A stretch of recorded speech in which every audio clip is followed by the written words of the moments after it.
স্বাগত নিউজ 24 সংবাদে। সঙ্গে আছি আমি জান্নাতুল সাদিয়া। দেখছিলেন বিআরবি কেবলস সংবাদ শিরোনাম। এবারে বিস্তারিত। নানা ইস্যু সামনে এনে জাতীয় নির্বাচন পিছিয়ে দেওয়ার ষড়যন্ত্র করছে কয়েকটি দল, তবে সফল হবে না। জুলাই শহীদদের স্মরণে আয়োজিত কর্মসূচিতে এসব কথা বলেছেন বিএনপি নেতারা। তাদের অভিযোগ, সব দলের প্রতি সমান আচরণ করছে না সরকার। চলতি মাসে জুলাই সনদ না হলে তার দায় সরকার ও ঐকমত্য কমিশনের, মন্তব্য করেন তারা। জুলাই অভ্যুত্থানের বীর শহীদদের স্মরণে ঢাকা মহানগর দক্ষিণ বিএনপির মৌন মিছিল। বিপ্লবের 1 বছর পূর্তি উপলক্ষে 36 দিনের কর্মসূচির অংশ হিসেবে মিছিল শুরু হয় নয়াপল্টনের বিএনপির কেন্দ্রীয় কার্যালয়ের সামনে থেকে। দলের স্থায়ী কমিটির সদস্য মির্জা আব্বাস কর্মসূচির উদ্বোধন করেন। এতে অংশ নেন বিএনপির থানা ওয়ার্ড সহ বিভিন্ন পর্যায়ের নেতাকর্মীরা। শ্রদ্ধায় ভালোবাসায় জুলাই শহীদদের স্মরণ করেন বিএনপি নেতাকর্মীরা। বিপুল সংখ্যক নেতাকর্মীর অংশগ্রহণে মিছিলটি কাকরাইল, শান্তিনগর, মৌচাক মোড় দিয়ে মালিবাগ আবুল হোটেলের সামনে গিয়ে শেষ হয়। মিছিলের আগে সংক্ষিপ্ত সমাবেশে জুলাই শহীদদের রুহের মাগফিরাত কামনা করা হয়। স্থায়ী কমিটির সদস্য মির্জা আব্বাস বলেন, সবসময়ই ঐক্যবদ্ধ বাংলাদেশ চায় বিএনপি। অভিযোগ করেন, বিএনপিকে ঘায়েল করতে কয়েকটি দল নানামুখী ষড়যন্ত্র করছে। বিএনপিকে নিশ্চিহ্ন করে দিয়ে আপনারা ক্ষমতায় যাওয়ার চেষ্টা করতেছেন।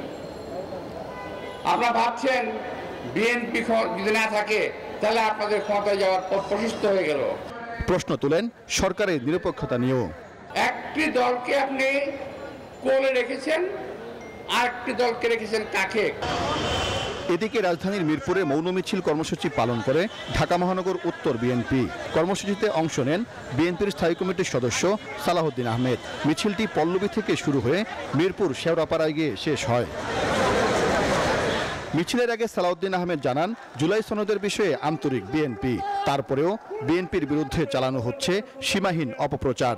যদি জুলাইয়ের ভিতরে জুলাই সনদ অর্থাৎ জাতীয় সনদ প্রণীত না হয়, সেজন্য দায়ী থাকবে এই সংস্কার কমিশন, ঐক্য কমিশন এবং এই অন্তর্বর্তীকালীন সরকার। আমাদের উপরে দোষ চাপানোর চেষ্টা চলছে অবিরাম। বলেন, যারা পিআর পদ্ধতির নির্বাচন এবং জাতীয় নির্বাচনের আগে স্থানীয় সরকারের নির্বাচনের কথা বলছে, তাদের উদ্দেশ্য ভালো নয়। যারা বলছে জাতীয় সংসদ নির্বাচনের আগে স্থানীয় সরকার নির্বাচন চাই, তাদের একটা উদ্দেশ্য আছে। কর্মসূচিতে বিএনপি নেতারা বলেন, সুষ্ঠু ও নিরপেক্ষ নির্বাচনের পরিবেশ তৈরি করতে সরকারকে আন্তরিক ভূমিকা পালন করতে হবে। জুলাই অভ্যুত্থানে যারা দেশের জন্য প্রাণ দিয়েছিলেন তারা কোনো একক দল বা গোষ্ঠীর নয় বলে মনে করেন বিএনপি নেতারা। তারা বলছেন, শহীদদের রক্তের বিনিময়ে যে একটি নতুন সম্ভাবনা তৈরি হয়েছে তা কাজে লাগিয়ে একটি বৈষম্যহীন ও গণতান্ত্রিক বাংলাদেশ বিনির্মাণ করতে চায় বিএনপি। সাইফুল ইসলাম, নিউজ 24, ঢাকা। নানা ইস্যুতে বিএনপির বিরুদ্ধে অপপ্রচার চালানো হচ্ছে। তারেক রহমানের বিরুদ্ধে চলছে ষড়যন্ত্র। এসব সহ্য করা হবে না বলে হুঁশিয়ারি দিয়েছেন বিএনপি নেতারা। জুলাই শহীদদের স্মরণে জেলায় জেলায় মৌন মিছিল ও সমাবেশে এসব কথা বলেন তারা। প্রতিনিধিদের পাঠানো তথ্য ও চিত্রে ডেস্ক রিপোর্ট। জুলাই গণঅভ্যুত্থানের শহীদদের স্মরণে জেলায় জেলায় মৌন মিছিল ও সমাবেশ করেছে বিএনপি। বরিশালে যোগ দেন বিএনপির জ্যেষ্ঠ যুগ্ম মহাসচিব রুহুল কবির রিজভী।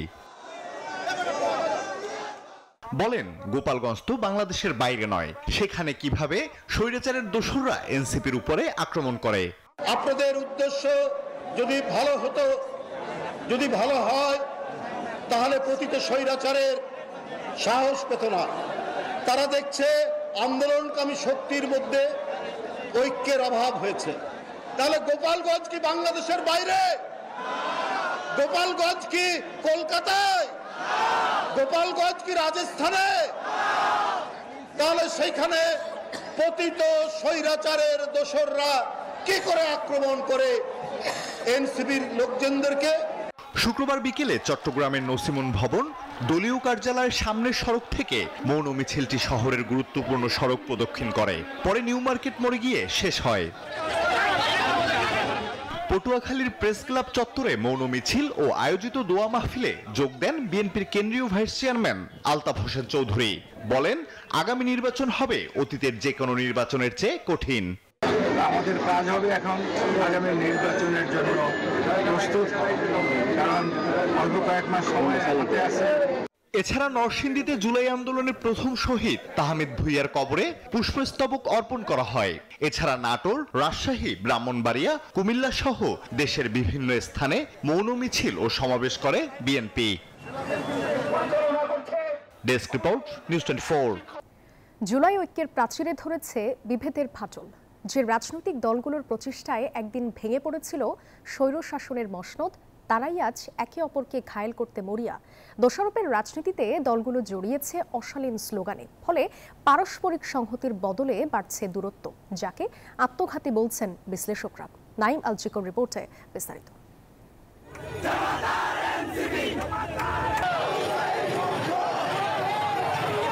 হঠাৎ করে যেন বদলে গেছে রাজনীতির ভাষা।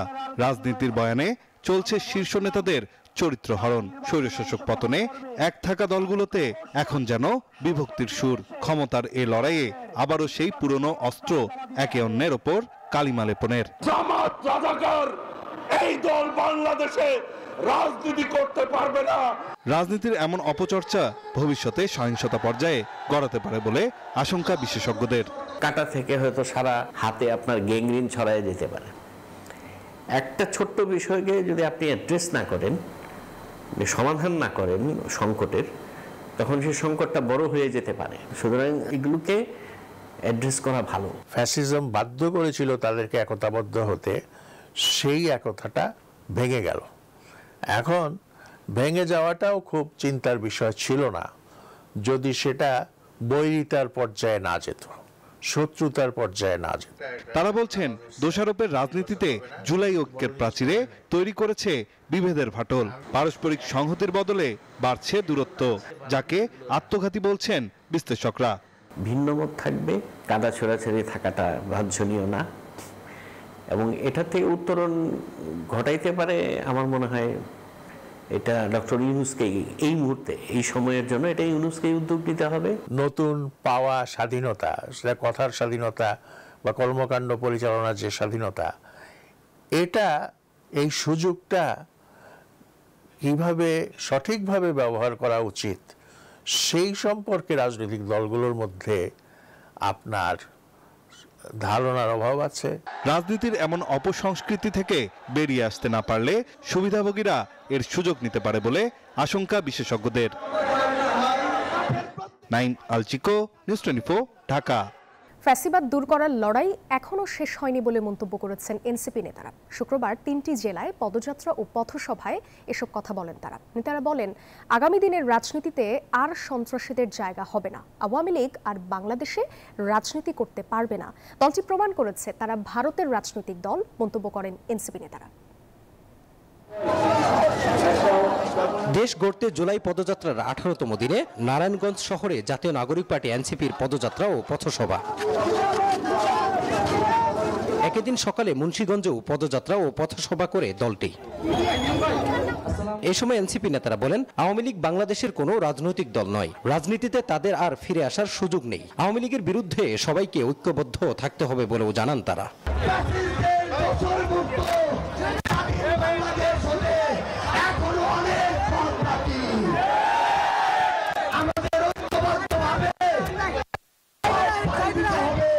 আওয়ামী লীগ এটা বাংলাদেশি কোনো রাজনৈতিক দল না,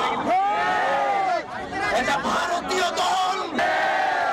কিয়ামত পর্যন্ত বাংলাদেশে আওয়ামী লীগের রাজনীতির আর কোনো সুযোগ নাই। এনসিপির আহ্বায়ক বলেন, সারা দেশ থেকে সন্ত্রাসীদের রাজনীতির অবসান করতে হবে। আইন শৃঙ্খলার পরিবেশ ঠিক করতে হবে, যানজট দূর করতে হবে এবং চাঁদাবাজ মুক্ত করতে হবে। নারায়ণগঞ্জকে আমরা কোনো পরিবারের কাছে বর্গা দিতে চাই না, কোনো গডফাদারের কাছে বর্গা দিতে চাই না। এই সময় দলটির নেতারা বলেন, সারা দেশ থেকে সন্ত্রাসীরা গোপালগঞ্জে একত্রিত হয়েছে, দ্রুতই তাদেরকে গ্রেফতার করতে হবে।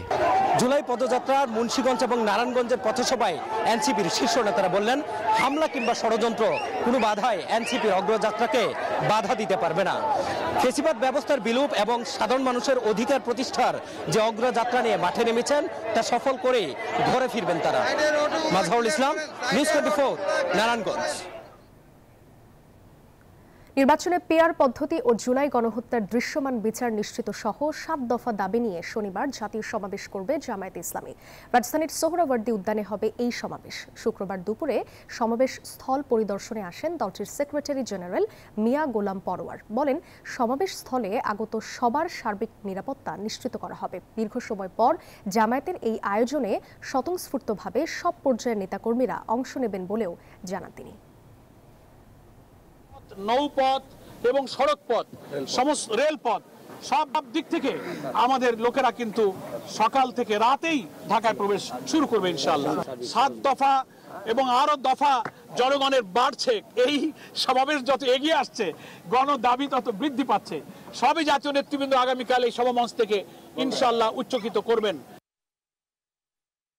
জামায়াতের জাতীয় সমাবেশ উপলক্ষে 4 জোড়া বিশেষ ট্রেন পরিচালনা করবে বাংলাদেশ রেলওয়ে। এতে স্বাভাবিক নিয়মের কোনো ব্যত্যয় ঘটেনি বলে জানিয়েছে কর্তৃপক্ষ।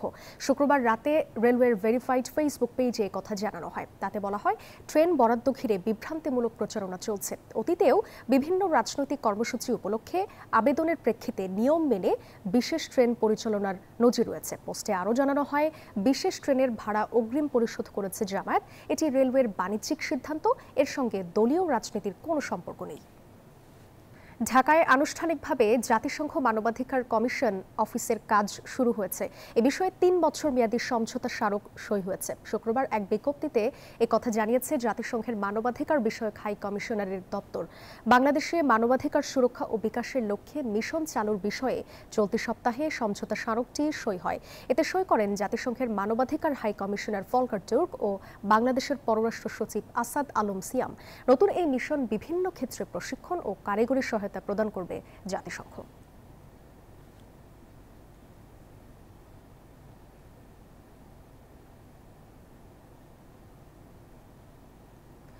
যুক্তরাষ্ট্রের বানানো মানবাধিকার কমিশন এই দেশে কোনোভাবেই প্রতিষ্ঠা হতে দেয়া হবে না বলে হুঁশিয়ারি দিয়েছে ইসলামী আন্দোলন বাংলাদেশ। শুক্রবার বাদ জুমা বাইতুল মোকাররমের উত্তর গেটে বিক্ষোভ সমাবেশে বক্তব্য রাখেন দলটির নেতারা। বলেন, আওয়ামী লীগের সঠিক বিচার হলে গোপালগঞ্জে হামলা করার সাহস পেত না। চাঁদাবাজ ও সন্ত্রাস নির্মূলে সরকারকে কঠোর হওয়ার আহ্বান জানান বক্তারা। এ সময় লেভেল প্লেয়িং ফিল্ড নিশ্চিত করে দ্রুত পিআর পদ্ধতিতে জাতীয় নির্বাচনের দাবিও জানান তারা। পরে বাইতুল মোকাররম থেকে পল্টন পর্যন্ত বিক্ষোভ মিছিল করেন তারা।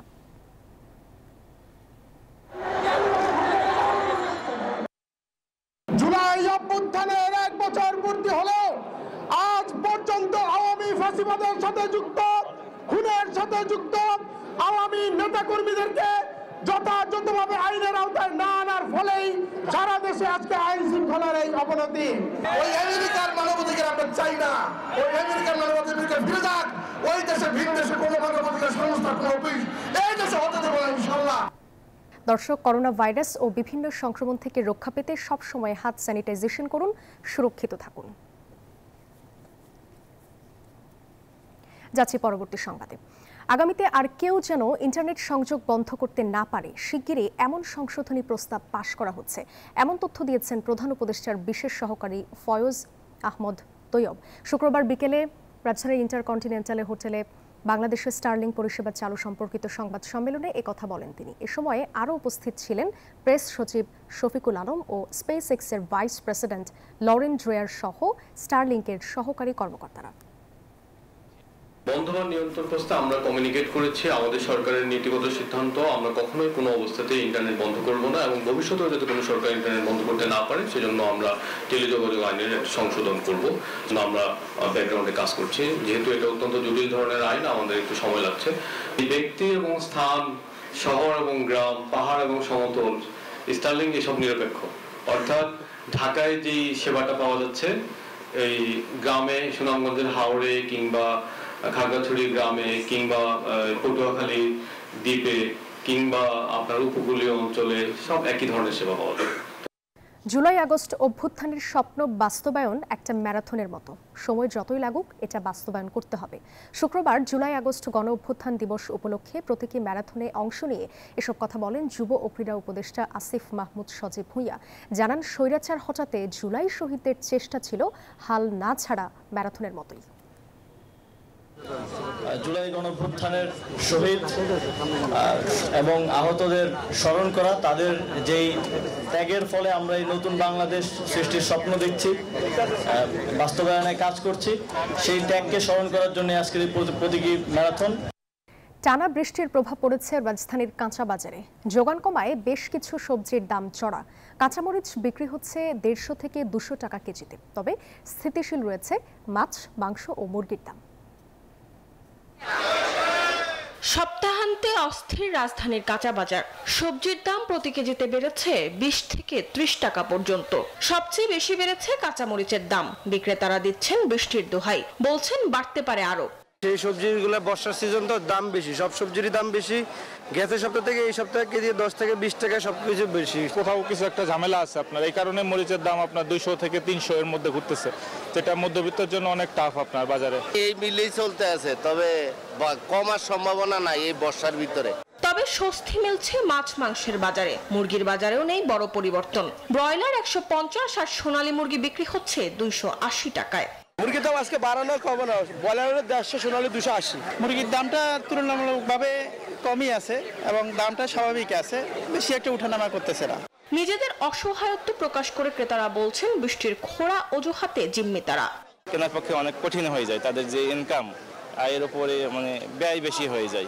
নিয়মিত মনিটরিং এর দাবিও ক্রেতাদের। মরিয়ম আজিজ মৌরেন, নিউজ 24, ঢাকা। টানা দ্বিতীয়বারের মতো গ্লোবাল সুপার লিগের শিরোপা ঘরে তুলতে শনিবার ভোরে মাঠে নামবে রংপুর রাইডার্স। প্রতিপক্ষ টুর্নামেন্টের স্বাগতিক দল গায়ানা অ্যামাজন ওয়ারিয়র্স। ম্যাচ শুরু হবে ভোর 5টায়। গত আসরে চ্যাম্পিয়ন রংপুর রাইডার্স এবারও ধরে রেখেছে দাপট। টানা 3 ম্যাচ জিতে সবার আগে ফাইনাল নিশ্চিত করে দলটি, আর চতুর্থ ম্যাচ ভেসে গেছে বৃষ্টিতে। ব্যাট হাতে টেবিলের শীর্ষে রয়েছেন রংপুর ওপেনার কাইল মায়ার্স। এছাড়াও ইফতেখার আহমেদ, ক্যাপ্টেন নুরুল হাসান সোহানরা ইফেক্টিভ ইনিংস খেলছেন। বোলিংয়েও খালেদ, রাকিবুল, শামসিদের আরও একটি ভালো দিনের অপেক্ষা। দলটির পেসার হারমিত সিং জানালেন সবাই ভালো শেপে রয়েছেন। রংপুরের ভক্তদের আমরা সুখবর দিব, সবাই কঠোর পরিশ্রম করছে, ভালো কিছুই হবে। অন্যদিকে 4 ম্যাচে 3 জয়ে দ্বিতীয় দল হিসেবে ফাইনালে উঠেছে স্বাগতিক গায়ানা। ব্যাটিংয়ে মঈন আলী, শিমরন হিটম্যানদের পাশাপাশি বোলিংয়ে ইমরান তাহির, গোদাকেশ, মতিরা দলের জয়ে ব্যবধান গড়ে দিচ্ছেন। এদিকে অনবদ্য পারফরমেন্সের জন্য রংপুরের ক্রিকেটারদের $10,000 বোনাসের ঘোষণা দিয়েছে দলটির ম্যানেজমেন্ট। শুভদেবনাথ, নিউজ 24। এই ছিল নিউজ 24 সংবাদে। এতক্ষণ সাথে থাকার জন্য ধন্যবাদ সবাইকে।